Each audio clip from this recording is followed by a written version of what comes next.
U.S. intelligence does not agree with that assessment. They do not believe that Iran is on the brink of that. And Jeremy Bash, that is where we are right now. And because if President Trump gives the go-ahead, if they do this, my understanding is to use these bunker-busting bombs, it's not just a B-2, it's not just an American bomb, it would need to be an American aircraft and an American pilot needed to deliver them, which would mean this would be an American strike. We'd be all in. Walk us through this calculation.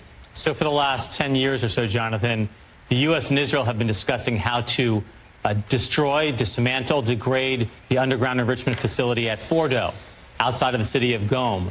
This is a deep, buried underground facility with cascades spinning centrifuges that are enriching uranium, and that can be enriched to what the IAEA said last week was 60%, which is approaching bomb-grade fuel. Now, that cascade hall is too small to power a civilian energy program for the Iranian people. It is really a facility that's kind of tailor-made for a weapons program. And the U.S. has had its eye on that facility for many years. We've engaged in several operations, including sabotage operations, to go after it. But, of course, that facility still exists. And you're right, Jonathan, that the only way to access it would be through a B-2 stealth Spirit bomber, which is based out of Whiteman Air Force Base in Missouri. The pilots would have to fly a round-trip mission all the way there, gaining aerial refueling and carrying that 30,000-pound massive ordnance penetrator. There's really no scenario in which we would give the plane to another country or let other countries' pilots fly it.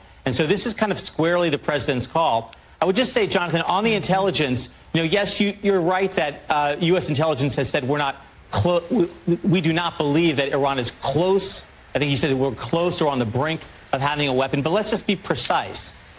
They suspended a weaponization program, but we have seen them enriching to higher levels necessary than civilian fuel. We've seen the program dispersed. We've seen an extensive Iranian nuclear program all over the country. And if you kind of take a big step back and say, look, Israel destroyed Osirak, the Iraqi reactor, in 1981. It destroyed Al-Kabar, the Syrian reactor, in 2007. In a post-October 7th world, Israel and any country really can't kind of wait for threats to gather and kind of wait till we're on the brink of having a nuclear weapon. This defensive preemptive action by Israel does make logical sense. The question really is, how much will the United States become involved?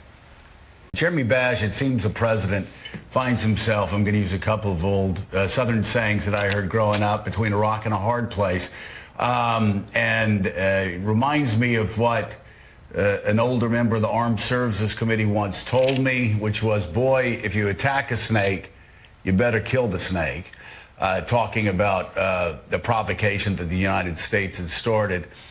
And it seems to me that is a gross oversimplification of what situation we find ourselves in, because if Iran survives this, obviously, they will have all the more reason to build a nuclear weapon. That's on one side of the ledger that the president has to look at. On the other side of the ledger is, of course, what happened in Iraq 22 years ago in March, when everybody was talking about how we were marching to Baghdad and how easy that was, and how we were going to remake the Middle East in sort of model Jeffersonian democracy. And a lot of us, I'll include myself, in the initial stages of the war, greatly oversimplified the tragedy that was about to unfold there.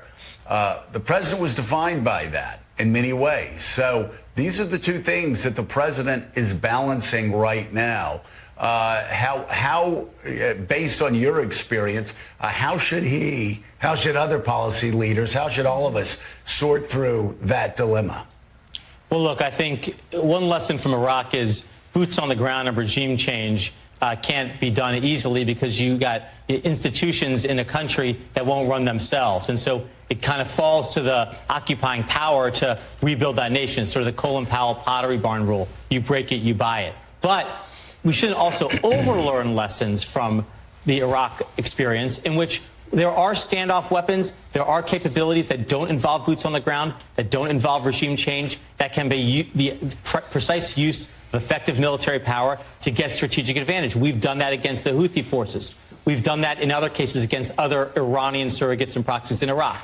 And as Mark and David and others have pointed out, the context in the region has changed. And since last year, after Iran attacked Israel with ballistic missiles twice, after its proxy Hezbollah fell, after Hamas has been degraded, and after the Syrian regime fell as well, this may be a moment in which Israel, working with the United States, could use precise military power to achieve the objective of setting back Iran's nuclear program. I'm not arguing for it. I'm just saying there is an inherent logic to it. That doesn't mean we're all going to be in an Iraq-style war for 20 years and that there's going to be regime change and we're going to be boots on the ground. There are ways to achieve your objectives short of that.